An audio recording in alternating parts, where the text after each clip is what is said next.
যারা আহত তাদের চিকিৎসার ব্যয়ভার ওনারা বহন করবেন এবং প্রয়োজনে বিদেশি পাঠানোর যদি প্রয়োজন পড়ে ডাক্তারদের বিশেষজ্ঞদের পরামর্শে এটাও বাংলাদেশ গভর্নমেন্ট বাইরে পাঠানোর জন্য প্রস্তুত আছে। 5 কোটি দেওয়া হয়ে গেছে, আরও 5 কোটি টাকা আসতেছে, মোট 10 কোটি টাকা বরাদ্দ আছে।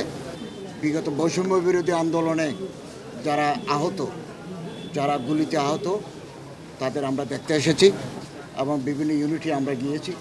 এর আগে আমি ঢাকা মেডিকেল কলেজেও আহতদেরকে দেখে এসেছি।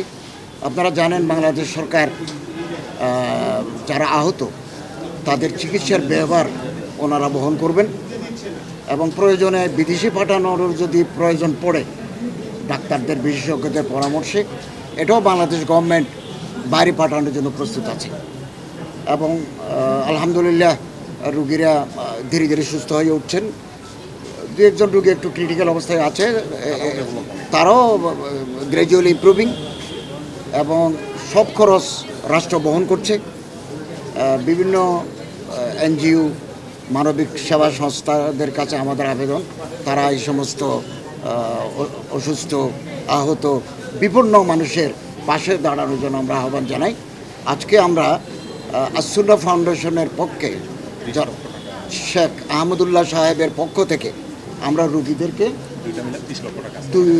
দুইটা হসপিটালে মিলিয়ে আমরা 30 লক্ষ টাকা বিতরণ করেছি এবং আগামী দিনে তাদের আগামীকাল চট্টগ্রাম মেডিকেল কলেজে যাব, ওখানেও আহত যারা তাদের দেখব।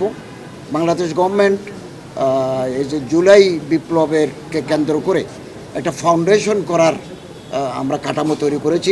মাননীয় প্রধান উপদেষ্টা বলেছেন যে আমরা এরকম একটা ফাউন্ডেশন করতে যাচ্ছি। যারা আহত তাদের চিকিৎসা হবে, যারা শহীদ হয়েছেন তাদের পরিবারের ভরণ পোষণের খরচ ওই ফাউন্ডেশন থেকে যাবে এবং এটা আমরা সরকারের হাতেও রাখতে পারি। এটা মাননীয় প্রধান উপদেষ্টা বলেছেন বেসরকারি লেভেলও ওনারা ছেড়ে দিতে পারেন।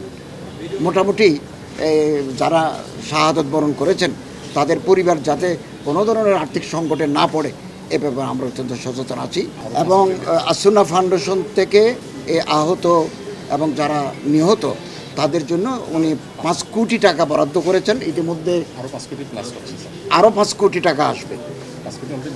5 কোটি দেওয়া হয়ে গেছে, আরও 5 কোটি টাকা আসতেছে, মোট 10 কোটি টাকা বরাদ্দ আছে। আর আমাদের সাথে সার্জিস আলম আছে, আমাদের নেতৃবৃন্দ আছেন যারা বৈষম্য বিরোধী আন্দোলনের সাথে যুক্ত ছিলেন, মাঠে লড়াকু সৈনিকরা আছেন। আমরা তাদের সমন্বয়ে এই কাজগুলো আমরা করে দিতে চাই এবং তারা যে গুলি খেয়েছেন, আমি একটা ক্রিটিক্যাল রুগী দেখলাম যে তার মুখ নেই। জাতি তাদের প্রতি কৃতজ্ঞ, জাতি তাদের প্রতি কৃতজ্ঞ, পুরো জাতি এই আহত ভাইদের পাশে আছে এবং আগামী দিনেও আমরা থাকব, সরকারিভাবেও থাকবো, আমরা বাংলাদেশ গভর্নমেন্টের পক্ষেও থাকবো, বেসরকারিভাবেও থাকবেন এবং প্রয়োজন পড়লে বিদেশি নিয়ে চিকিৎসা করারও ব্যবস্থা হয়ে যাবে ইফ নেসেসারি, যদি প্রয়োজন পড়ে। তো আপনাদের আন্তরিক মোবারকবাদ জানাচ্ছি, আপনাদের সহযোগিতা কামনা করি। আমরা এভাবে বাংলাদেশের বিভিন্ন হসপিটালে, আমি কালকে চট্টগ্রামে যাব এবং আসুন্না ফাউন্ডেশনের প্রতিনিধি থাকবেন, সার্জিস ভাই থাকবেন, আমরা ওদেরকেও সাহায্য করব। ওদেরকেও আমরা অবৈ দিতে চাই যে জাতি তাদের পাশে আছে, এটাই বড় কথা। তারা একা নয়, তাদের পাশে আছে, আমরা আসি।